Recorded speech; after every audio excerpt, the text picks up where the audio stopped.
Hello, family. This is Dollar Will. I want to spend a little time talking about what's going on with that volatility indicator. But before I do, let me make it clear. Everything I say is my opinion. I'm not offering you investment advice. I have no responsibility for what happens to your money. I am just offering my opinion. I encourage everyone to seek the counsel of a professional investment advisor. Um, Look for a CMT, which is a chartered market technician. These folks are the professional chart readers. They have a license to give you information. Anyone else that I guess pretends to be authorized to give you information can be sued, and I don't want that to be me. So I am not your investment advisor. I'm just another person trading my own money. I don't manage anybody else's money, and I'm just offering my opinion. With all that out the way, the volatility indicator is something you need to pay attention to, especially for you crypto traders. It doesn't necessarily relate to cryptocurrencies, but it has explosive growth or profit potential and risk, just like cryptos. It's extremely risky. I'm pointing this out only to let people with a high risk appetite know that the risky investment options exist in the traditional markets. Okay, high risk, high reward.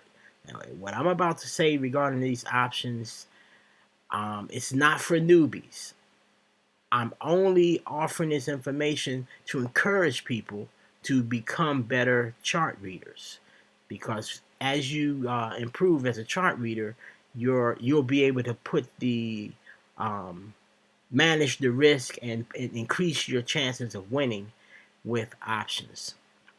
Well, what we have here on screen is a picture of the S&P 500 since this is since 2009.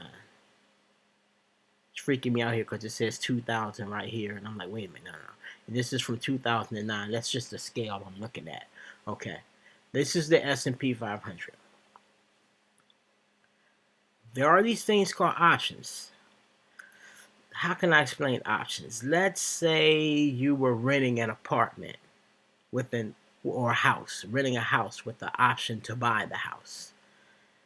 That option to buy the house does not obligate you to buy the house.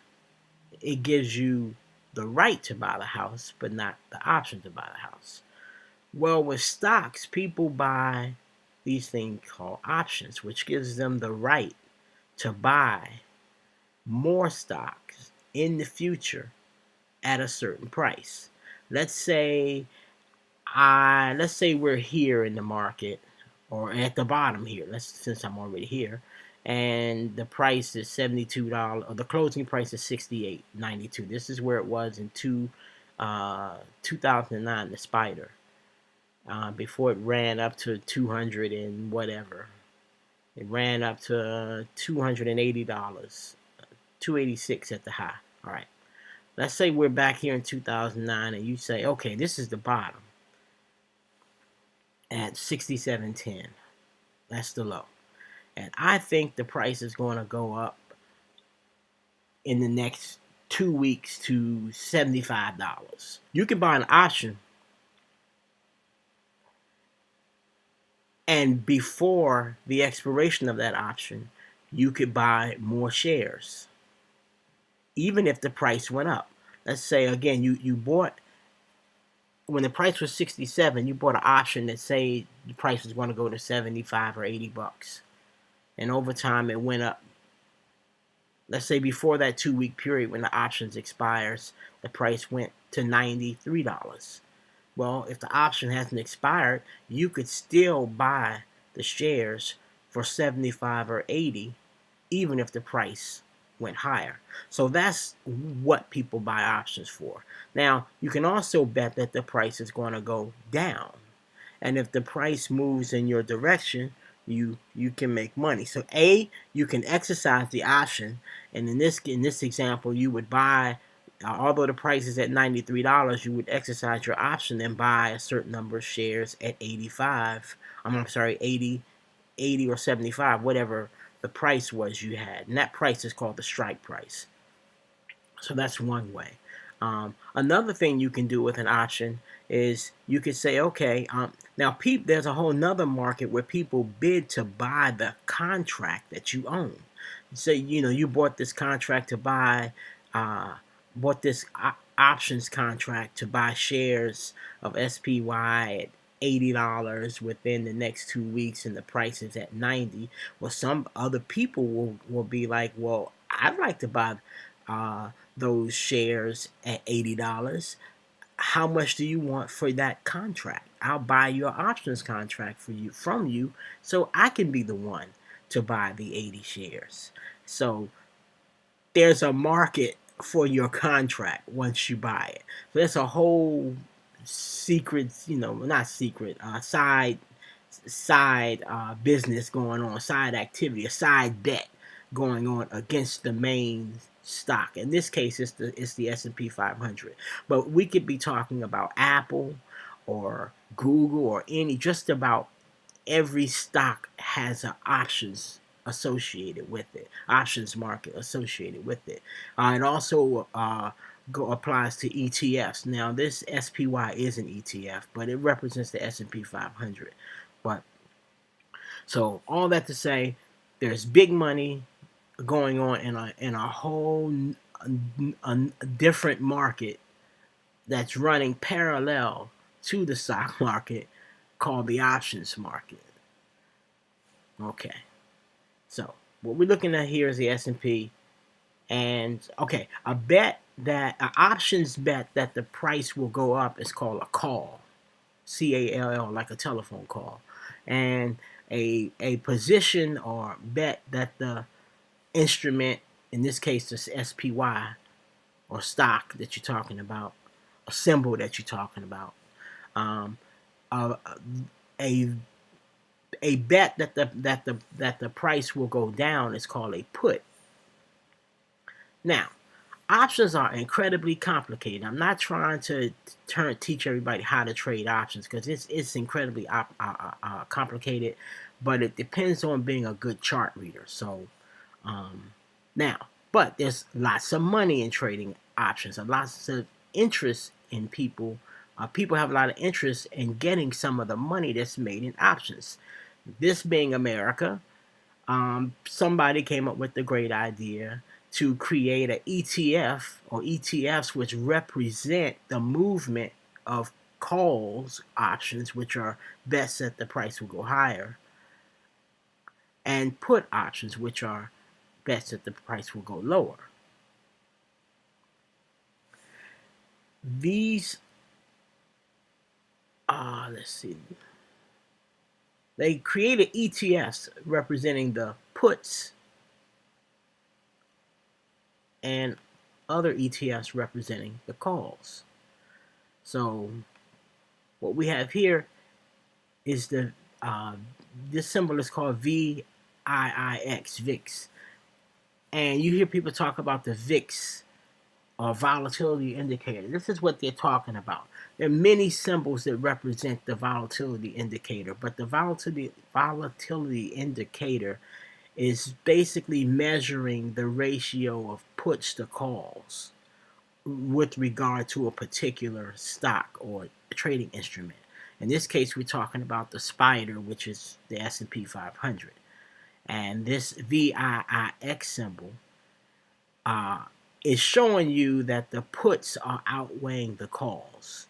There's not a lot of market demand, not a lot of people betting that the S&P 500 was going to fall over this long period. So some people, instead of going into the options market to buy a call because it's complicated, they will buy a ETF, which represents a put or a call. In this case, this VIX it represents, I guess in brief, I can say it represents the puts. So if you think the market is going down and you want to get like an explosive kind of return on it, a lot of people will go and buy a put in the form of the ETF. Now it's dangerous because these things don't always do what they should do. So that's why you hear people on TV, they're really trying to ban these things. All right. Now this one is called the XIV that everyone's talking about. And the XIV is this symbol represents the call options against the S&P. It represents bets that the S&P will rise. So you're saying, why not just buy the S&P itself or the SPY itself if I think the market is going to rise? Well, because sometimes this moves faster, moves at a greater rate. The increase in many times is greater. So that's why that's why some people choose to buy the ETF representing the call options as opposed to buying the S&P 500 directly or an SPY ETF. Okay, what happened with the XIV is some people tried to get smart and they were hanging around within this XIV. Like I said, it's risky. Instead of buying the SPY, they bought the XIV, which is the call options. And then it tanked. It tanked. It went from a high in January, I think it's around the January 11th. Let me go down.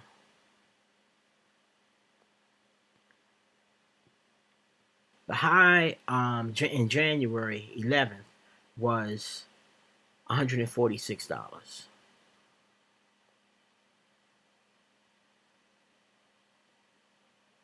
January 5th, the high was 118, and then January 6th, yesterday, it tanked. So in one day, it went from a high of 118 on the 5th to a low of $5.50 the very next day. That decline caused people to lose up to 93% of their position, of their money, in one day. So while they thought they were being smart for this whole period, since 2011, since 2009, I don't have data going back to 2009 for this symbol, but they were in one like this, if not this one. They were in this VIX as the market was going up. And since January 11th, but mostly in one day, which was 2 days ago, 48 hours ago, they lost 93% of their money. They wiped out everything going back to maybe 2009 or 10. They lost it, essentially lost it all in one day. 2 lessons. Be a technical trader. Who lost their money? Mostly fundamental traders who don't watch charts, who don't know how to read charts, who don't think it's important to read charts. These are the type of people that essentially sat in this the whole time, and they thought that it was safe to buy on the dips as it was coming down. They had that buy on the dip mentality, and then they got destroyed. I want to show you something else very unique. On January 13th, I did a video about the S&P. I'm sorry, about the Dow Jones, and how it looked like we were very near the top. And I made a long range. Gave long range information about a super cycle decline.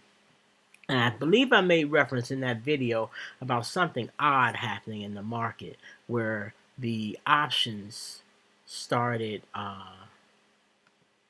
The put option started to rise as the market was also rising. That's not supposed to happen. That was strange. As we see here, on January 26th, that was the high in the S&P 500. So the decline started January 26th. Let me see. Let me show you.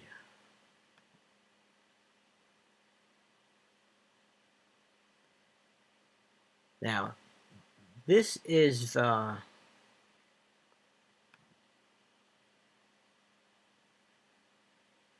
volatility indicator representing the puts.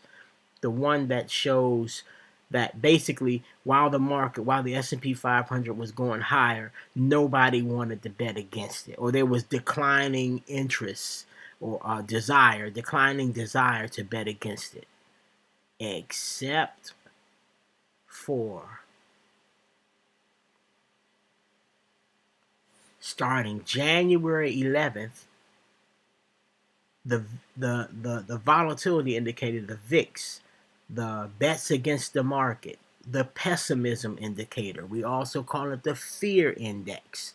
This fear index hit a bottom on January 11th. Remember, the S&P 500 hit its high on January 26th.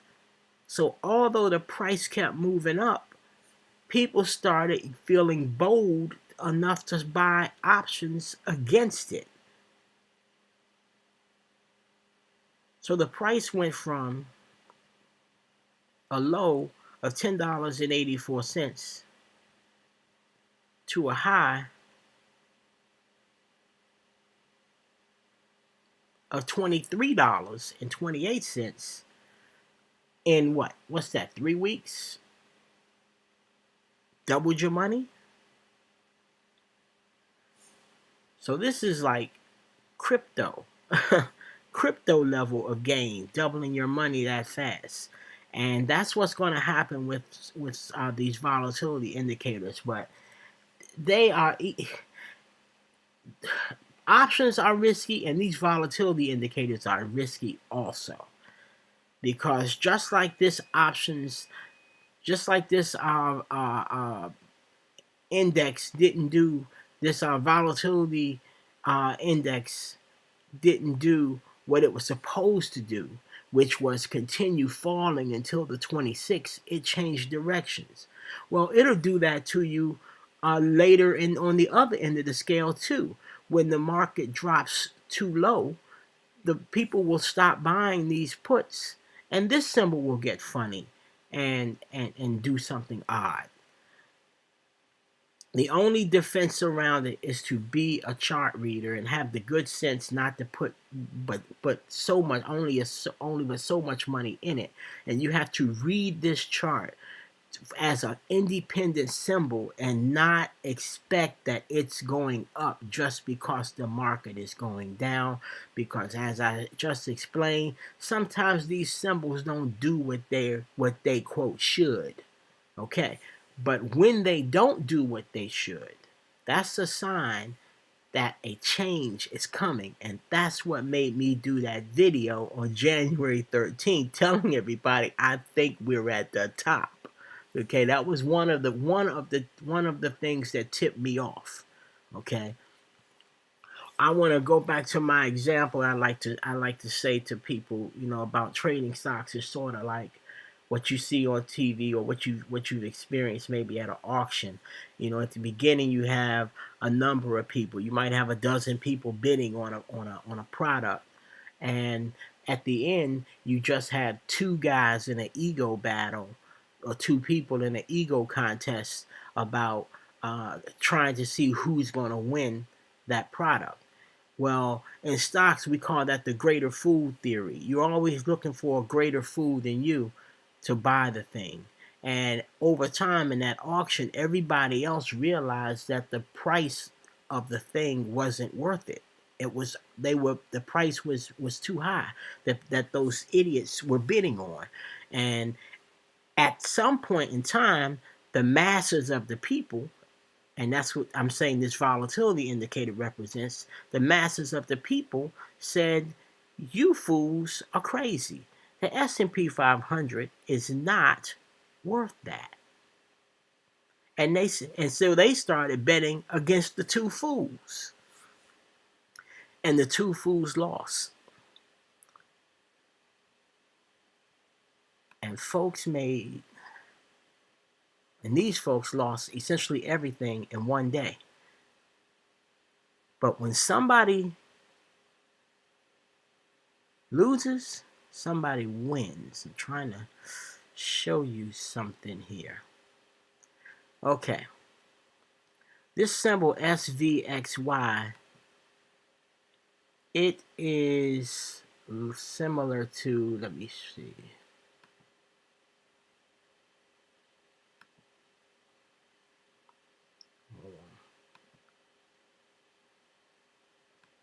Hold on, give me a second.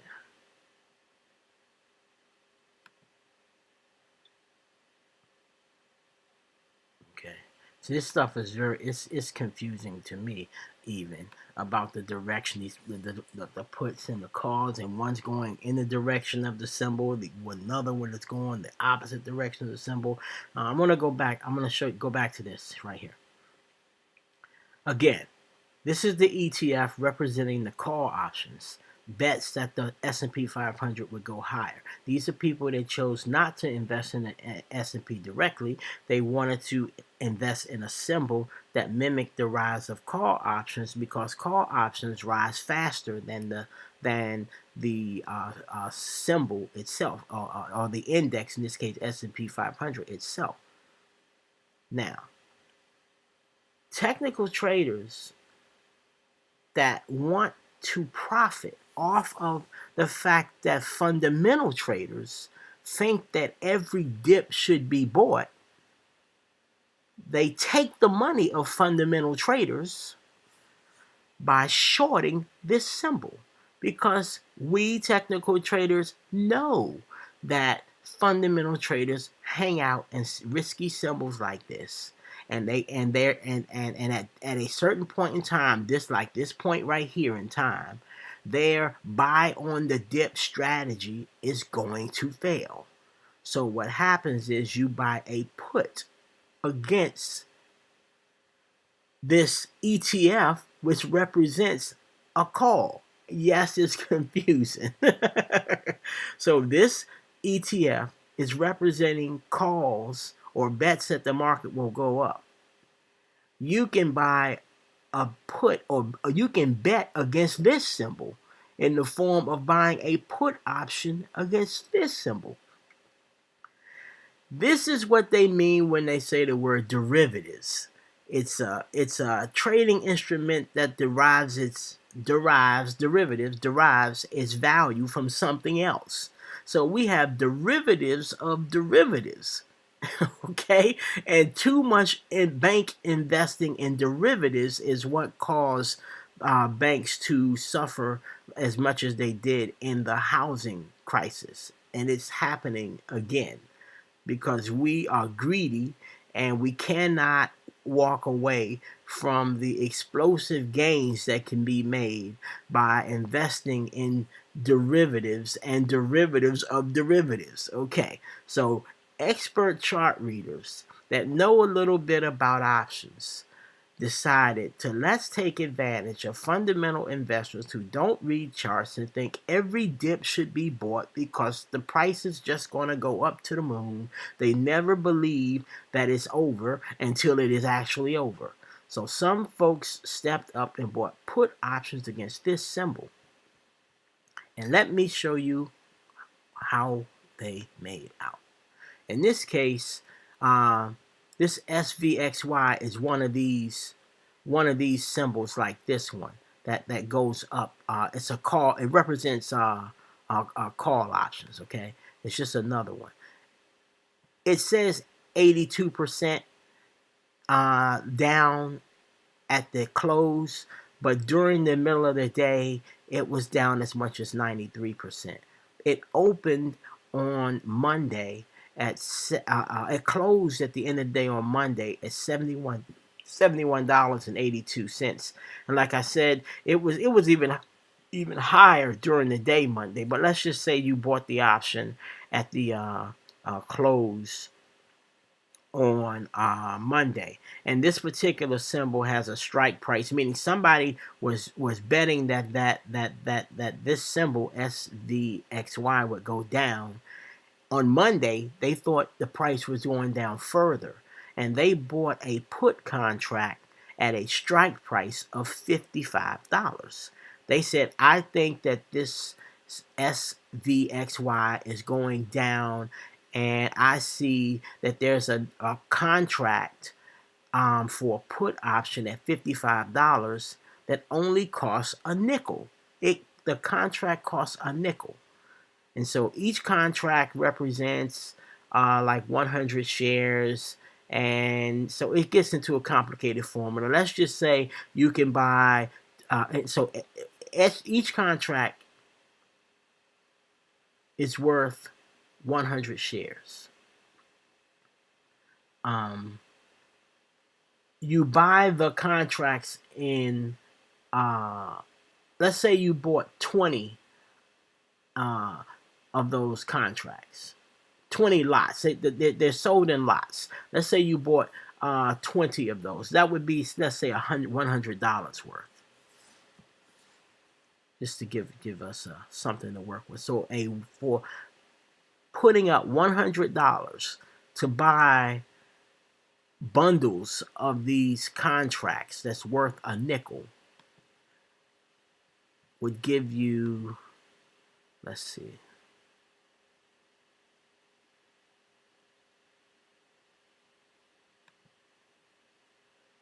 all right, so here we are. This SVXY, let's see,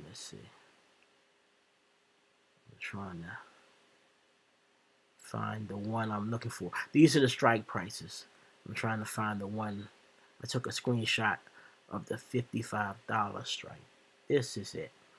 This is a $55 strike price put. The price rose from a nickel.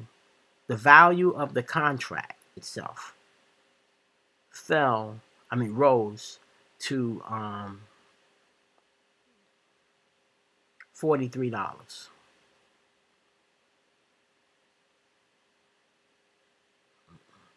Hold on now. No. I'm sorry. No, that's wrong. The strike price, remember, the strike price was $71. The strike price fell to $43. Let me see. The reason why I'm struggling is because this top, that's why I did. See, this top part tells me what the columns are. Okay, right. Okay, so this is strike price. The third one is the last price. Gotcha. Okay. The last price of the day was $43.65, but the opening price, the previous close, it was $71. That options contract that was worth a nickel rose in value 87,200%. So $100 would have returned 87,200 minus fees and stuff. If you're an options trader and you think I'm doing this math wrong, put it in the comment section. But I'm pretty sure I'm getting this right. It's just that this number is so staggering that my mind can't calculate math this high. I mean, just the idea of putting $100, investing $100 in options, and it increasing 87,200% in one day, less than a day actually. That's mind-boggling.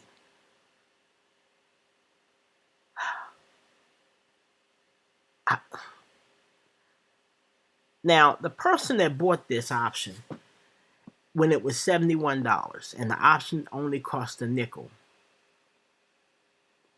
they were not thinking, I don't believe they were thinking, oh, this price is going to actually go to $55. As the price, let's say, as the price fell from 71 on its way to 55, the value of that option contract rose above a nickel. I think the person was thinking, okay, it's going to drop a little bit, and the contract will move from a nickel to 20 cents or 15 cents. So I get to make 3 or 4 times my money, okay? Or let's say it goes to 20 cents. I put up $100, and in a day or two, I make $400 or $500. I think that's what they were thinking. But the fact, and so that's called out of the money, where if you have a strike price of 55 and you buy in when the market price is above, say, $55, that's called you have an out of the money option. As the price but when the price drops below your strike price, you have a in the money option. As the price moves from, say, out of the money, meaning above your strike price, to in the money, which is at or below your strike price, you start to get phenomenal results at that point. No, it's not like this. It's not no 87,000%. Okay.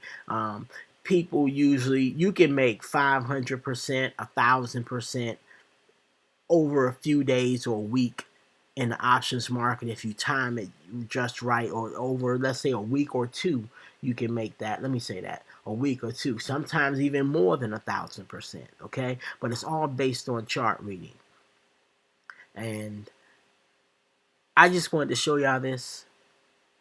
I'm not trying to turn you into options traders, but I do want you to see, if you're trading cryptos because the risk reward, the risk is worth the reward, I'm saying continue to improve as a chart reader, and you can pursue high risk and high reward in the options market as well. I'm not trying to talk anybody out of cryptos, because I want to trade currencies myself.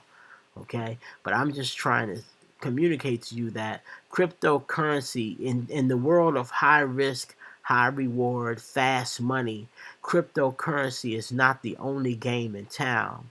The options market has been around a while, and that's where the fast money is made, the traditional way that the fast money is made. And just as there are Bitcoin symbols now in the stock market, start taking a look, or maybe I'll just periodically post options activity for those explosive Bitcoin movements, to show you who made who made how much on the option side of the equation. So there are a lot of ways to make money trading. You can trade stocks, you can trade ETFs, you can trade in the Forex market, you can trade, of course, that includes, I guess someone includes cryptocurrencies, and you can trade in the options market. But all of it requires that you become good at reading charts, good at technical analysis, in order to move the odds in your favor. That's all I got for now. I'm sorry for this long video, this extra long video, but this is a very complex subject matter. The subject of the volatility index and options in general is complicated.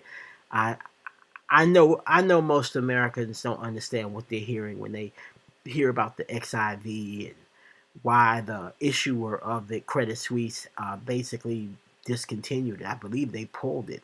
I don't know. I know they halted trading on it. I think there's talk of ending these volatility indexes because of this explosive move to lose 92% in one day. But I think that's crap because I've invested in these things and I've lost a lot of money. I didn't put a lot in there, but I'm just saying, of whatever I put in there, I've suffered big losses because I've been on the wrong side of this equation. So now that people who were pessimistic against the market, now that they're starting to win, now everybody wants to change the rules.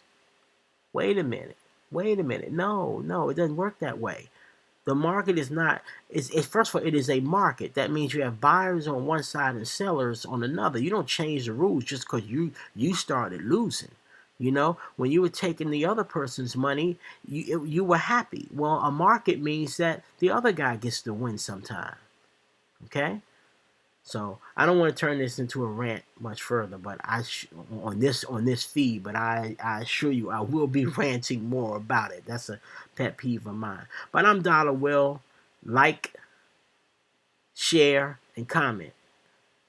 Definitely share. Peace.